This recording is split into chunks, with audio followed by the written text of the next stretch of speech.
Në historinë e luftës së fundit në Kosovë janë rrëfyer shumë betejë, shumë komandantë dhe shumë sakrifica. Por ka edhe histori që për një kohë të gjatë mbetën në heshtje. Histori njerëzish që nuk mbajtën vetëm librin e shenjtë në duar, por edhe barën e një populli të rrezikuar. Ata ishin imam, udhërrëfyes shpirtëror në kohë paqeje dhe mbrojtës të jetës, dinjitetit dhe atdheut në kohë lufte. Nga vitet e represionit, deri në flakët e luftës së vitit 1998-99, dhjetra hoxhallar lanë xhamitë dhe jetën e zakonshme për t'ju përgjigjur thirrjes së kohës, mbrojtjes së njerëzve dhe vendit të tyre. Disa ranë në vijat e para të frontit, të tjerë u vranë duke mbrojtur civilët e disa nuk u kthyen më kurrë në shtëpitë e tyre. Jeta dhe sakrifica e tyre është përmbledhur në monografi nga autorët Ramadan Shkodra, Sadik Mehmeti dhe Agim Gashi. Ky është rrëfimi për njerëzit që predikuan paqen, por nuk qëndruan neutral përballë padrejtësisë. Ideja nisma ka qenë në Muftiu të Kosovës një vit pas pavarësisë të Kosovës në vitin 2009, me rastin e 10 vjetorit të përfundimit luftës Kosovë. Ai na ka pas kërkuar atëherë që të përgatisim një monografi me dhona të sakta për punëtorët, imam, student dhe nxënës, për punëtorët e Bashkisë Islame, zyrtarët e Bashkisë Islame, dhe nxënës dhe studentë e institucioneve të tyre, siç është medreseja dhe fakulteti, që kanë rënë dëshmor gjatë luftës së vitit 1998-99. Asa po patëm vë projektin, së bashku me profesor Sadik Mehmetin dhe kolegun tim Agim Gashi, i cili edhe ishte vetë pjesë e luftës së ushtrisë qërimtare të Kosovës, dhe ky Agimi ka qenë imam asa kohë në një fshat të komunës së Podujevës. Pasi që ke bën projektin, patëm caktu kriteret e punës dhe metodologjisë me cilën do të operojmë.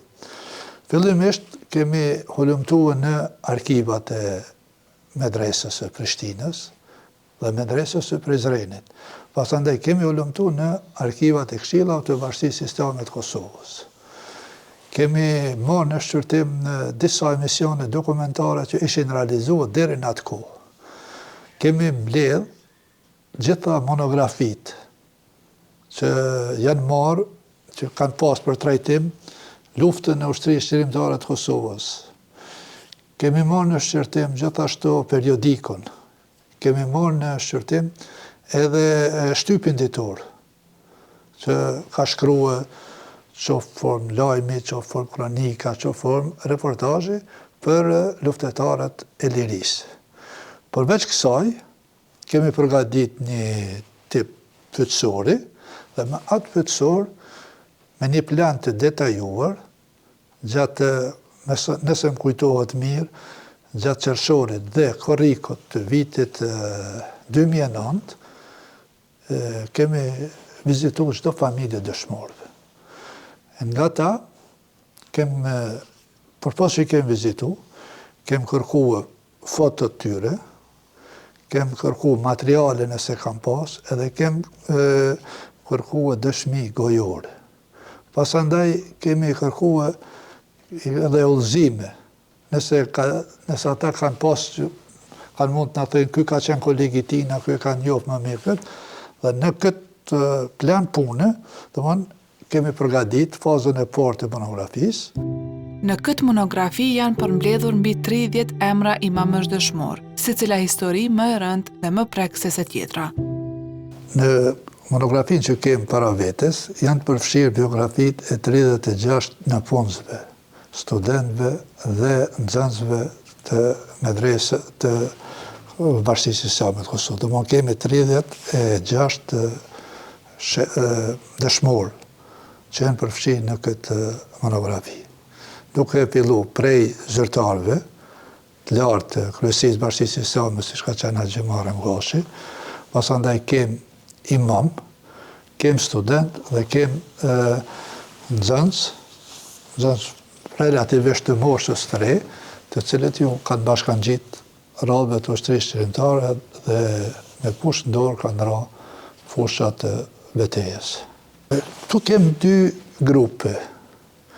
Kem grupën e nxënësve, studentëve dhe imamëve që kanë qenë pjesë aktive e radhëve të ushtrisë qërimtare të Kosovës, dhe kem një pjesë tjetër, të cilët janë martirë.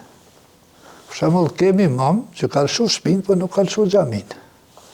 Ose kemi imam të cilët janë arrestuar nga forcat serbe, imam të moshës shtyr, janë arrestuar nga forcat serbe, janë torturuar, janë ekzekutuar dhe është hunë në bunar. Apo kemi imam shumë të vjetër, siç është ai Mollar Ramushi, i cili është në Timër, është arrestuar afër kufirit të Malit Zi, është torturuar, është djeg atje. Dhe kem grupën tjetër, kjo është grupa e këshapërtan e martirëve, dhe sa grupa tjetër janë ata nxënës, student dhe imam të cilët me vetë dije e kanë lënë mihrabet, e kanë ndërprej shkollimin në medrese, e kanë ndërprej studimet në Fakultetin e Studimeve Islame, apo e kanë ndërprej studimet edhe në fakultetet ku kanë qenë. Edhe ju kanë bashkangjit radhëve të ushtrisë qërimtare, disa prej tyre kanë pas fatin që të bien dëshmor, biografitë e tyre, këto janë të përfshira, po janë të përfshira shumë shkurt. Shumë prej tyre, për këtyre dëshmorëve meritojnë monografi të posaçme, meritojnë dokumentar të posaçëm, sepse në ato pak dhona që kemë paraqit në këtu, janë breslonse për trimëri, për guxim dhe për vullnet që kanë pas për shlirimin e vendit dhe për shlirimin e popullit. Shumë prej tyre ishin ende në moshë të re, në vitet kur misioni tyre fetar po formsohej. Megjithatë, në kohën e daljes publike të ushtrisë qërimtare të Kosovës dhe organizimit të njësive të saj, ata nuk qëndruan anash, të vetëdijshëm për rrezikun dhe përgjegjësinë u paraqitën vullnetarisht për t'u bërë pjesë e UÇK-s. Këto, siç e tham, janë 36 emra, 36 personalitete, biografitë e 36 njerëzve, cilin do që ta lëmë anash, inshallah nuk na shohin për kusur. Po ne do të mundohemi që t'jemi ma gjithë përfshirë, se t'i përmendim disa që janë më kryesor.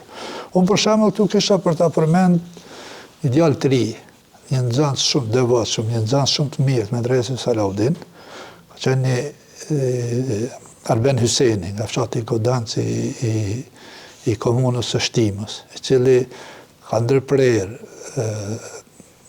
këtë mësimin e medrese dhe ka bashkangjit radhëve të ushtrisë qërimtare të Kosovës, inkuadrohet në radhët e tyre një luftar shumë i Zotit, një djalë shumë i Zotit, dhe ka rënë dëshmor.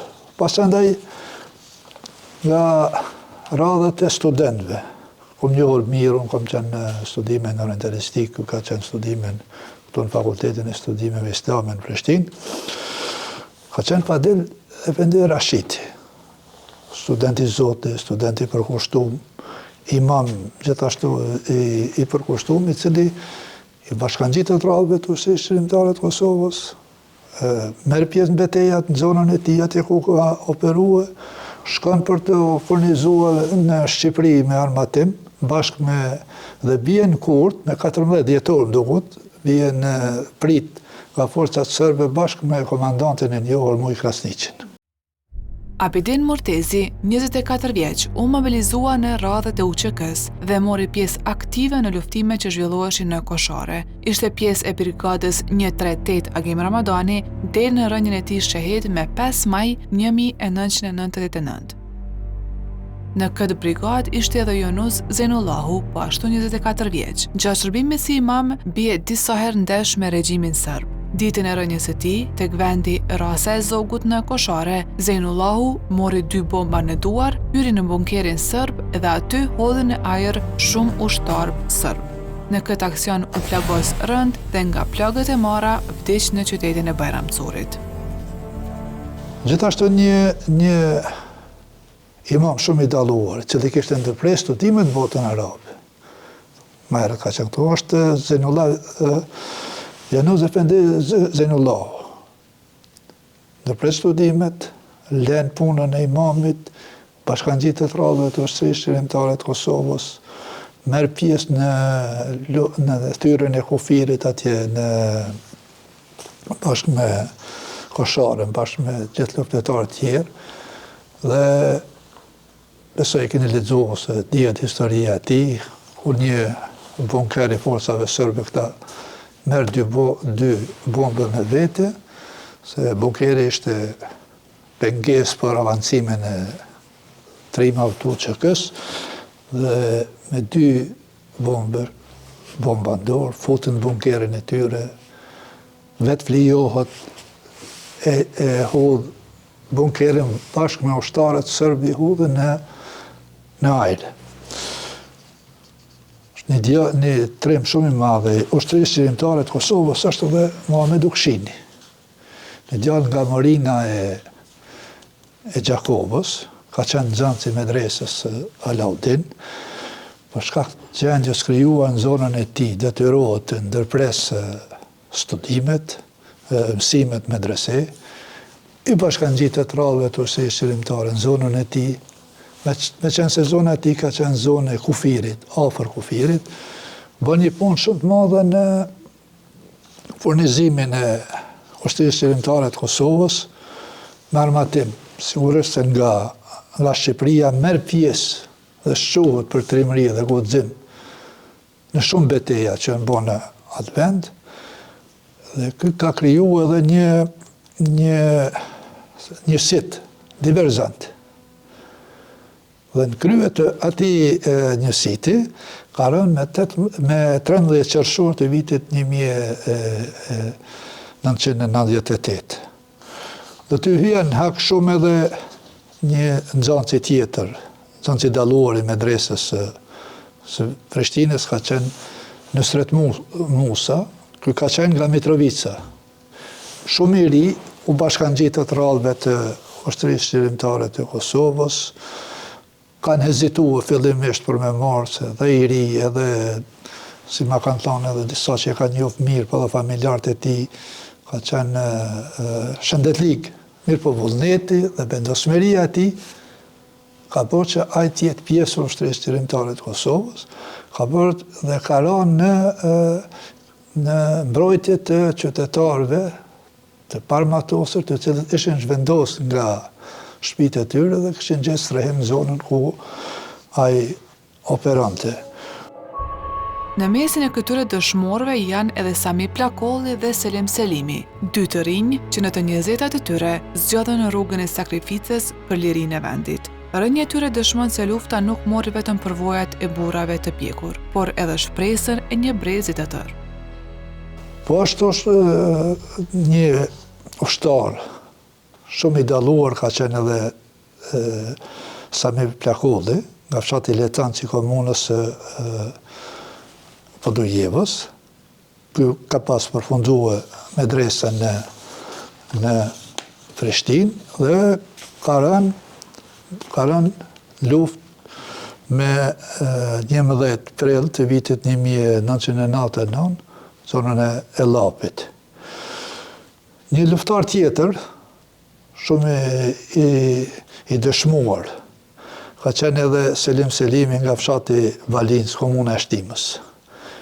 Ky ka qenë muezin në xhaminë qendrore të Shtimës, dhe një imam shumë i njohur dhe i përkushtuar, ka qenë dëmësiti i Efendit Tërshanit, edhe bie në kontakt me njësitë e UÇK-s, fillimisht në Zvorca dhe Caralev, u janë krijuar njësitë e para, u bashkohet aty dhe në tetor bëhet pjesë e batalionit Rojdi Saliu dhe këtë aktivitet e zhvillon deri sa bie dëshmor për lirinë e vendit. Për të përhapur frikë dhe për të thyer qendresën e popullsisë shqiptare, forcat serbe shpesh ushtruan hakmarrje të drejtë për drejtë ndaj prirësve të shoqërisë, qofshin ata politik, intelektual apo figura me ndikim në komunitet. Në të njëjtën mënyrë u vunë në shënjestër edhe klerikët fetar. Sulmet ndaj tyre nuk ishin të rastësishme, por pjesë e një strategjie për të goditur besimin, unitetin dhe qëndrueshmërinë e shoqërisë shqiptare. Në ofanzivën e tyre, forcat serbe, përballës që kishin me forcat ushtarake tonat, dhe kur ata pësonin nga forcat ushtarake tonat, shpesh herë si dihet nga historia, janë hakmarrë në popullatën civile. Përpos popullatës civile, dihet mirë pili që kanë dashur edhe me personalitetet dhe krerët, qoftë udhëheqësit fetar, qoftë udhëheqësit intelektual, qoftë udhëheqësit politik, të eliminojnë, të masakrojnë dhe të terrorizojnë me qëllim për rritjen e frikës në popullat. Këtë gjë ka bërë dhe me imamt. Aty ku ka deportuar. Forcat serbe kanë pas shënjestër imam që kanë pas ndikim. Për shembull, e kemi ekzekutimin e imamit Hajdin Efendi Arroqi nga fshati Rezall, një personalitet me shumë ndikim, një personalitet me shumë autoritet në atë pjesë. Po, kur e kanë arrestu forcat serbe, ka qenë një plak, i shtyrë në mosh, i parmatosur, dhe pasi që e kanë ekzekutuar, gjenazja ku forma e tij, kanë ngel në vendin e ekzekutimit dikon 74 ditë. Dhuna nuk kurseu as imamet e shtyrë në mosh, njerëz që nuk ishin marrë armën e dorë dhe që nuk ishin pjesë e drejtë për drejtë luftimeve. Megjithatë, forcat serbe i ekzekutuan, duke i trajtuar si objektiva vetëm për shkak të rolit të tyre shpirtëror dhe ndikimit që kishin në komunitet. E kem një personalitet tjetër, një imam tjetër, gjithashtu në mosh, është një Isa Efendi Mazdreku, nga Opterusha, të cilët detyrohen që pas ofanzivës Rabit, që të shënë shtëpitë e tyre. Forcat serbe e zanë e ekzekutojnë dhe trupin ku formën e imamit e hudhin në bunar, o gjetë bunar. Në Mitrovic ka qenë një imam i vjetër, përdhaj me ndikim, me personalitet, Ismail Efendi Mzio. Forcat serbe kanë gjetë shtëpinë e tij, i parmatosën, i shtyrë në mosh, dhe kanë ekzekutuar në shtëpitë vet. Gjithashtu këtu kisha për ta përmendur edhe ekzekutimin që kanë bërë të imamit një orë, ka qenë këtu një imam në fshatin Hajvali, Ismet Efendi Limani.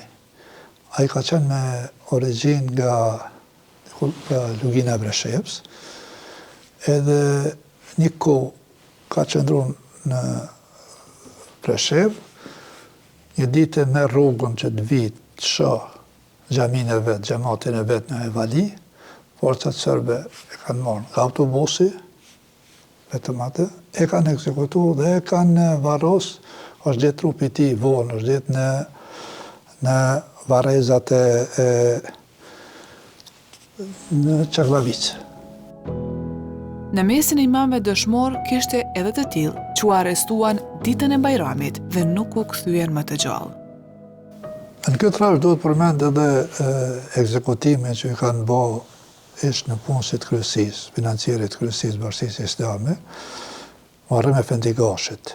Edhe për ka qenë një në punësi vjetër, imam me haxhi vjetër, cili me 23 mars të vitit 99, ditën e Bajramit, me qenë se kishin dëbu shumicën e popullatës prej Prishtinë këtu. Dhe nëse më lejohet të bëj një digresion, forcat serbe asë kohë, atë natë që kanë ekzekutuar familjen e avokatit njohur Bajram Kelmendi, kanë hyrë dhunshëm edhe në shtëpinë e Muftiut Kosovës. Doktor Bojaj, cili ka pas përballë tij, dhe të një imami shumë të shuar, që ka qenë Sadri Prestreshi. Edhe vetëm ato dy shtëpi janë kallë. Janë demoluar, pasi që janë demoluar prej Serbe, është vo edhe flaka. Janë ndjek shtëpia e Muftiut Boja dhe shtëpia e Sadri Efendiut, një imam shumë i respektuar, profesor i medresës, njeri me shumë autoritet këtu. Shumica imamëve aso kohë, ku luftë, do më jemi në 23 mars, ditë Bajrami, nuk kanë dalë, nuk kanë punu xhamit. Po me kërkesë të popullit, ky xhamatit, Muharrem Gashi, Muharrem Efendi Gashi, ka organizu vetë, dhe ka dalë, ka falë një 3 apo 4 herë, në 3 apo 4 xhami Bajramin. Dhe thuhet që ndalje e kanë arrestuar, edhe e kanë ekzekutuar, edhe trupi i tij është gjetë vonë dikur pas lufte. Edhe ky ka qenë krejt i parmatosur, ka qenë një burr mbi 70 vjet. S'ka pasur, po qëllimi ka qenë që të krijojnë frikë, të krijojnë panik, të krijojnë edhe jo ka prish sigurisht atë kështu Terezin që ka dalë, ka falë popullatën. Disa ranë heroikisht në oborrin e xhamisë, duke mbrojtur njerëzit dhe institucionet fetare, ndërsa të tjerë nuk u ekzekutuan vetëm fizikisht, por u dogjën në përpjekje për të fshirë plotësisht gjurmët e tyre dhe për të shuar çdo kujtim të veprës dhe sakrificës së tyre. Një man tjetër i ekzekutuar nga forcat serbe është Nusret Efendi Hajdari. Ky ka qenë imam dhe aktivist shumë i shuar, fshatin Dobërçan të komunës Gjilanit. Gjatë luftës ka bërë punë të jashtëzakonshme për komunitetin, për xhamatin, për shqiptarët. Dhe forcat serbe ditën e tërheqjes, përderisa në Gjilan kanë arrit, kujtoj forcat e KFOR-it francez duket, forcat serbe kanë qenë dikun të Dobërçani, ndalën, ekzekutojnë imamin në bord xhamis, në Nusret Efendin, dhe i vonë plakën xhamisë së Dobërçanit. Domthon këtë kanë bërë. Po ashtu një imam tjetër ka qenë një patriot shumë i madh, po shumë mosh, Ramush Efendi Shatri. Qenë atje i anës së Istogut. Dhe forcat serbe këtë kanë taku në bjeshtë e fshatit Jablanic. Sbashku me popullatën, kur kanë marrë rrugën për dalë në Malzi. Trupin e tij e kanë djegë, kanë karbonizuar. Gjithashtu, kemi edhe ekzekutimin që ja kanë bë një imami tjetër, të fshati Korotic, komuna e Drenasit, Zenel Efendi Hoxha, cili kështë lëshu shpinë e tij që ka pos afër, por nuk e ka lëshu xhamin. Forcat serbe kanë hyrë në xhami, e kanë taku imamin, edhe ky i vjetër në moshë, edhe kanë ekzekutuar në ambientet e xhamisë. Përveç imamëve që ranë dëshmor në luftën e fundit, historia e sakrificës shqiptare ka edhe dëshmitë e tjera të guximit qytetar. Një imam humbi jetën në vitin 1989 gjatë demonstratave të organizuara në mbrojtje të Kushtetutës së Kosovës. Në këtë monografi janë përfshirë edhe 2 kolegë të mi. Njërin e kom pas kolegë gjeneral dhe njëri ka qenë një vit pas meje. Është Mustafa Veseli, i cili është vra me 27 mars të vitit 1989.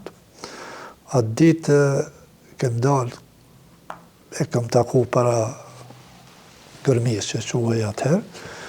Kemi bashkangjitë bashkarisht demonstratave për mbrojtje të Kushtetutës së Kosovës. Atë ditë është bëj suspendimi i Kushtetutës së Kosovës. Dhe nga sheshi qendror që asot i Prishtinës, ku ka fillu protesta jonë, demonstratat tona, forca sërbe në kanë detyruar të tërhiqemi dhe ne jemi tërheq drejt rrugës që shkon për Podujev. Me Mustafën dhe me Ademi, ka qenë një Adem Podgorica, di që kem qenë bashk. Forcat sërbe intervenon me shkopi gome dhe me ujë, me topa ujë. Ne ju kundërvu me ato mjetet rrethanore që keshim dispozicion, aqë sa mundëm, e di që një lloj barikade protestues të këshim pas bërë të ishtë gjykata e qarku që ka qenë aty. Po ato më vonë e shpërtujnë forca sërbe dhe kem shku drejt rrugës që shka për Podujev. Nëse ju kujtohet, deri te Hekurudha kem qenë bashkë. Te Hekurudha, Mustafa me tjertë ka marrë rrugë, ka shku ka ona e kundërt, ne jem këty kaja që shka ka Dragodani, unë me shpresë që do të kthehem në banesën që kishan qendër Prishtinës. Mustafa ka qenë muzgu i mbrëmjes. Aty jemi nda, a i ka shku në drejtim të medresesë. Unë nuk kom arrit të kthehem që të hyma në Prishtinë, se forca sërbe fillun me helikopter fillun të hedhe nga do të sjellë, s'u bë pa mund. Kom përfundu krejt, si me tanë, rreth e rrotullarave, kom dalë në rrugë Gjilanin dhe kom përfundu në Gjilan atë natë. Edhe duke qenë Gjilan, nesër tjevë pas nesit ka marrë vesh që Mustafa është vra. Ishte vërdhëma me 27 mars të vitit 1989, ka qenë një djali pashën, djali zoti, ka qenë një patriot shumë i mirë, ka marrë pjesë me gjithë ne bashkë. Ne kem qenë bashkarisht me të prej vitit 84, në çdo protestë, në çdo aktivitet që është bën në Prishtinë këtu. Një kapitull i dhimshëm historisë sonë lidhet me dërgimin e të rinjeve shqiptar në ushtrinë jugoslave për shërbim ushtarak, ku shumë prej tyre nuk u kthyen më në shtëpi. Kthimi i tyre u bë në arkivole të blinduara dhe mbetet një kujtim tragjik i sakrificës dhe humbjeve të pafundme që pësoi populli ynë. Një fat e tillë kishte edhe një imam. Ka qenë Muhamet Efendi Vishku. Ky vjen nga fshati Hogashti i komunës Kamenicës. Ju ka bashkan këtë në vitin 91 ka shku ushtar në ushtrinë atëhershme të Jugosllavisë. Dhe siç dihet nga historia, shumë djemë tonë, shumë regrut tonë të cilët këshin përfunduar, të cilët këshin përgjigjë ftesës armatës atëhershme Jugoslave, u kthy në arkivol. U vranë nga ushtria sërbe. Një fat tillë e ka pas fatkeqësisht edhe Muhamet Efendiu. Një djalë i ri, një imam me perspektivë, një patriot shumë i mirë. Ky është vrarë me 27 korrekt të vitit 1991. Është trupi i tij është ardhur në ato arkivolet hermetike, varrimi është bërë me një gusht. Unë kom qenë pjesë atij varrimi dhe ka qenë një varrim madhështor. Ka qenë dhjetra mira njerëz në atë varrim që tregonte një lloj uniteti të popullit dhe një lloj proteste, një lloj kundër regjimit të Jugosllavisë, të Serbisë, po dhe kundër vrasjeve që u banin djemve tonë në ushtrinë e Jugosllavisë. Çfarë mesazhi për gjeneratat e reja përcjell sakrifisa e këtyre prizëve fetar islam? Prezat e ri tregon ndjesinë që kanë pas për këtë vend, edhe për këtë popull. Ndjesia për këtë vend dhe lufta për këtë vend e për këtë popull është borxh, është obligim në çfarëdo forme që bëhet. Unë ndoshta komet pak borxh familjeve të dëshmorëve, se çdo familje që kam qenë, na kanë prit jashtëzakonisht mirë. Kam pas familje që edhe binte 10 vite pas të ishin gjendje të vështirë. Se ishin dalë deko, edhe ata asnjë familje nuk e kam taku që ka qenë pishman për veprën e beve tyne. Gjithë kanë qenë krenarë.